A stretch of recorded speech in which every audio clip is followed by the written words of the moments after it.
Alors, est-ce que l'on peut ou pourra cloner un jour un mammouth?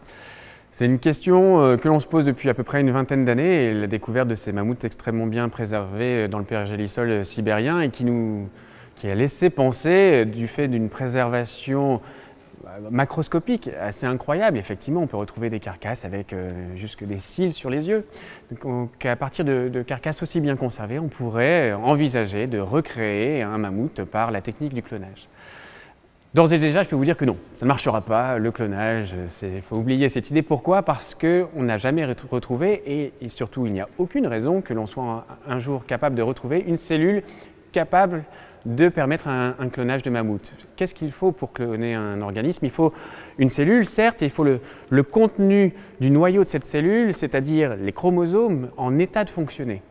Or, quand l'on récupère de l'ADN de mammouth, ce que ça nous dit, c'est qu'on récupère des micro-fragments de ces chromosomes parce qu'ils ont été broyés par l'exercice du temps. C'est la dégradation naturelle de cette molécule, l'ADN, à travers le temps. Et donc, même pour les conditions extrêmement favorables du pergélisol qui ont permis de ralentir la dégradation de l'ADN, l'état de dégradation est tellement avancé qu'il ne sera jamais possible de réactiver une de ces cellules pour donner naissance par clonage à un nouveau mammouth.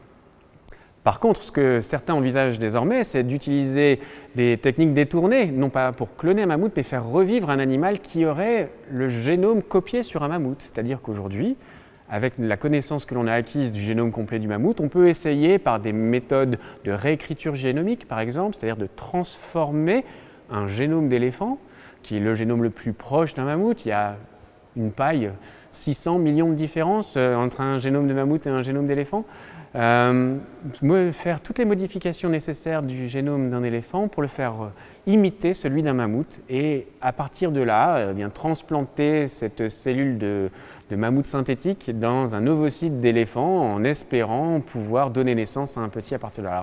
C'est du domaine de la science-fiction aujourd'hui, il n'empêche que c'est un domaine qui permet à certains chercheurs de par le monde de collecter énormément de moyens. Des dizaines de millions de dollars sont dépensés tous les ans dans ce but-là, qui pourtant n'a aucun sens d'un point de vue biologique, puisque si les mammouths ont disparu aujourd'hui, c'est avant tout parce que l'environnement dans lequel ils s'épanouissaient n'existe plus. Et donc, si l'on recrée des mammouths demain, eh bien, on serait bien embêté pour les remettre dans la nature, dans un environnement qui leur conviendrait. Et puis, pour recréer une population de mammouths, il faudrait non pas réussir un clonage, mais des dizaines de milliers de clonages. Et on n'a évidemment pas du tout suffisamment de mères porteuses éléphants pour assurer la recréation d'une population intégrale de mammouths. Donc vous voyez, c'est absolument un non-sens du point de vue de la biologie.